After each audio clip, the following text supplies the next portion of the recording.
The Giza Necropolis, which consists of 3 great pyramids guarded by the Sphinx, is the last remaining of the 7 wonders of the ancient world. The original purpose of the complex is still debated by historians, as is the connection of the 3 pyramids to each other and to the Sphinx. There is no question in my mind and in the mind of many researchers that the Giza Necropolis is a planned project. It isn't just pharaohs who came and put their pyramids haphazardly and then built his things. The geometry of the site makes it very unlikely that it's not a designed project. Is it possible that the Sphinx and the pyramids were designed to function together? Ancient astronaut theorists say yes and suggest a recently unearthed tomb could provide proof. Just 200 feet from the Sphinx in a causeway connecting the second pyramid to its temple complex is an entrance to what is believed to be the ceremonial burial chamber of the god Osiris. The Osiris Shaft was first unearthed in 1934, but only fully explored in 1999. This place has not been visited much. It's probably been visited only a handful times since 1999. Right here is the first level. The first level is not that deep. The Osiris Shaft actually consists of 3 different shafts that descend to 3 separate chambers.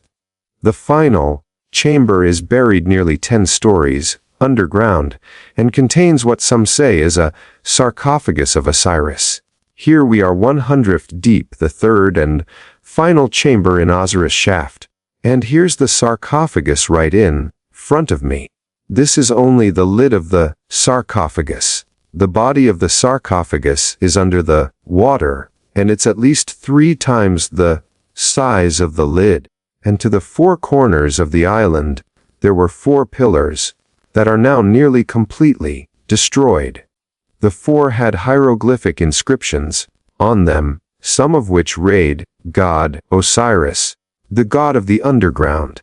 While most scholars believe Osiris to be a mythical being, and his tomb merely symbolic, ancient astronaut theorists suggest that not only was Osiris real, but this 9 FFT sarcophagus offers evidence of extraterrestrial intervention in the remote past. The word sarcophagus means flesh eater, and this is like a giant black box. Flesh and blood being goes into the box is sealed in it. The box consumes them, and the body disappears. The idea of a sarcophagus that has no actual mummy or body in it suggests the possibility of teleportation, and the possibility of the transmutation of the physical body. It is a suggestion, perhaps, that those who built that monument in those underground rooms could completely portal out of our reality entirely. Could it be that what was discovered in the Osiris Shaft were the remnants of advanced technology? Technology that would allow for travel to other worlds. According to the pyramid texts, Arari, inscriptions that were carved on the walls of the early Egyptian tombs, the sacred necropolis would serve as a gateway to the pharaoh's resurrection and ascension to join the god Osiris in the heavens. The foundational premise of ancient Egyptian myth is that Osiris came from the stars and that when he was resurrected, he went and dwelled in the star system Orion as a celestial being.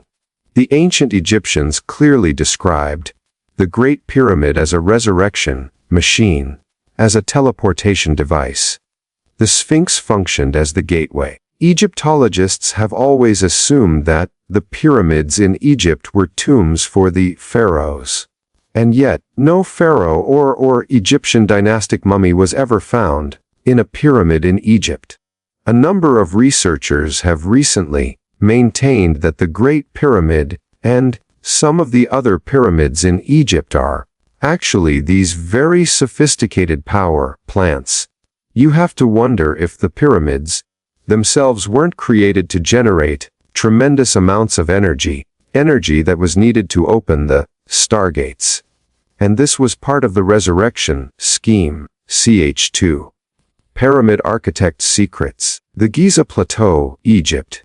Here in the desert, just outside Cairo, stands the Great Pyramid of Khufu. 500 years ago, it was the tallest and most impressive man-made structure on Earth. But exactly how and why the pyramid was constructed remains a mystery. The Great Pyramid, it is the most wondrous place on Earth. And when you're standing in front of it, you are confronted with the greatest mystery of all time. Who built this place? How could it have been constructed? Why is it still standing? And then when you go inside it, you have the feeling like you are in the hands of an extraordinary intelligence. We've got a structure that's 480 feet high. It covers 13 acres. The 1.2 million blocks of stone. The heaviest stones weigh 70 tons. They quartered thousands of tons of granite 500 miles away. It's an amazing structure. To me, the most intriguing thing is the scale of the project. You know, if you want to build a tomb, fair enough. But why go 146 m high? Why use 2 and 12 million blocks of stones, with a mass of 6 million tons? Mainstream archaeologists theorize that the Great Pyramid was built sometime around 2500 BC as the burial tomb of the pharaoh Khufu. But this claim has yet to be proven, and the debate among various researchers over for who or for what purpose the structure was built continues. We're told that the Great Pyramid was a tomb for the pharaoh. But there's never been a body found inside the Great Pyramid. We have found pyramids in the 1950s by respected Egyptologists whereby the tomb was sealed, whereby the sarcophagus was intact and inside there was no body, there was no corpse, there wasn't even a coffin. And so this notion that we really think that grave robbers somehow were responsible for everything can no longer be maintained. There has to be a reason for them to be there, and they are a tremendous expenditure of resources, and if not for a revered leader, they had to have had some benefit for the civilization that built them. So it's a whole controversy. Nobody knows why our ancestor constructed pyramids. But if the pyramids at Giza were not intended to house the remains of dead pharaohs, then why were these towering monuments built? Could there be a connection between the Pyramid of Khufu and other pyramids around the world? One that has been lost to time? Or is it possible that the builders of these engineering marvels had an otherworldly inspiration, as ancient astronaut theorists suggest? Both the Mayans and the Egyptians have legends that the gods came down and gave them instructions to build pyramids. For instance, with the Egyptians, the famous god Thoth is known as the architect of the universe, and it was he who allegedly designed the entire pyramid complex at Giza. Imhotep, the person who was responsible for the first pyramid, actually said that he received this information from the gods. Not so much that God appeared to him and told him, but that he was able to access this information from a different realm, and from there began the pyramid building process. Ch3. Stone Giants, Aswan, Southern Egypt, March 1813. Swiss explorer Johann Burckhardt is traveling north along the Nile River when he comes across 3 massive stone heads protruding from the sand. 4 years later, a thorough excavation reveals a 200-year-old temple complex. The Abu Simbel Temple, as it is now known, contains some of the largest stone statues ever constructed in the ancient world. In 1244 BC, the Egyptians built in a mountain an incredible temple complex devoted to Ramses the Great. These statues are colossal. They're 64 feet tall. And the Egyptians would visit Abu Simbel, and they would see their king, their pharaoh, as this great, godlike being in his perfection. And people would understand that their king, Their pharaoh was in fact a god incarnate. In the 1960s, the temple was carefully dismantled and moved to higher ground to make way for the Aswan Dam. Engineers, overseeing the relocation efforts, paid particular attention to assure that both the geographical and astronomical alignments of the original site remained intact. Twice a year on February 22nd and October 22nd, the dawning rays of the sun pass through the temple entry. The light travels 185 ft through a great hall of stone giants and for 20 minutes shines directly upon the carved statues of the Egyptian gods Amen, Ra-Herodotus and the pharaoh Ramses Siki located at the end of the temple. These colossal stone statues serve more than just an artistic purpose, more than a political purpose. That purpose, we're told, centers around the idea that these colossal statues are transmitters. They're utilized as a mechanism of drawing down cosmic energies, cosmic forces that then can be emitted into the surrounding area.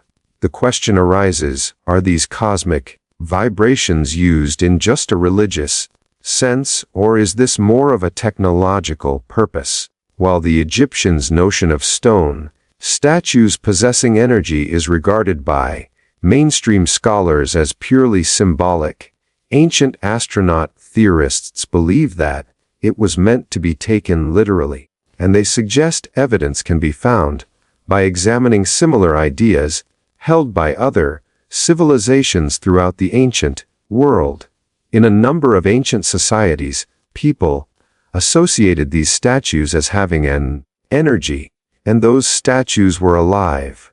They had even a consciousness. They had power in them. Some of the best-known giant statues in the world are the Moai heads that we find on Easter Island, that were actually utilized by the Easter Islanders as a conductive mechanism for drawing down mana, spiritual power.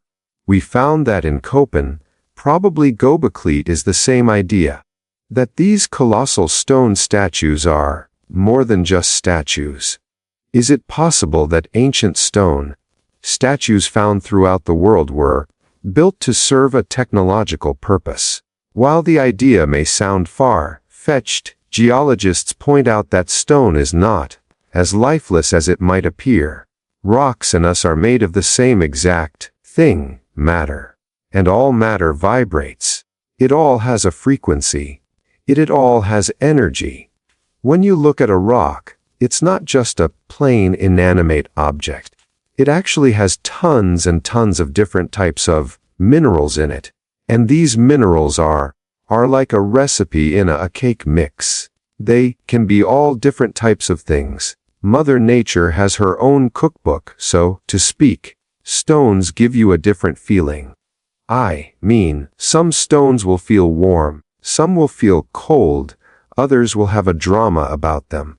Stonework has a very primordial feeling. I mean, the ancients were drawn to it. Ch4. Secrets in the carvings. The Nile Delta, Egypt. A small centime-wide trail is cut in the desert floor by the rolling cocoon of a dung beetle. This strange-looking two-in-long insect, also called a scarab, uses the dung as both a source of nourishment and a place for storing its eggs.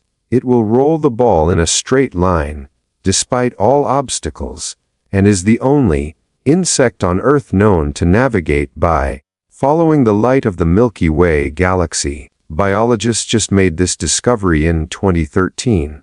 But 5,000 years ago, with presumably no knowledge of its unique connection to the stars, the ancient Egyptians held the scarab as a sacred symbol, representing a link to the gods. Interesting that a great civilization could pay so much attention to a little bug, but it appears constantly throughout Egyptian temples and hieroglyphics. It's a very frequent image.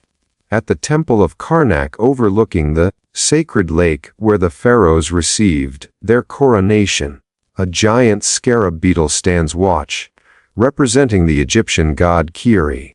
The Egyptians saw the sun moving across the sky during the day.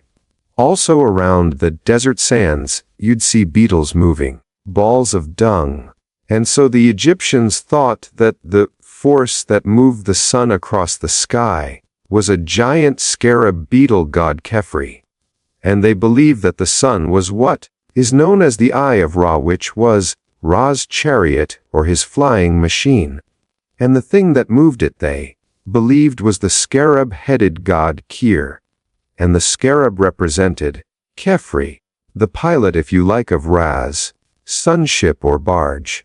He was basically a pilot to the gods. But could there be another explanation for why the Egyptians regarded Kiri as a pilot? Ancient astronaut theorists suggest that the representation of Kiri as a scarab, and sometimes as a human with a scarab head, may have been inspired by actual contact the Egyptians had with an otherworldly being.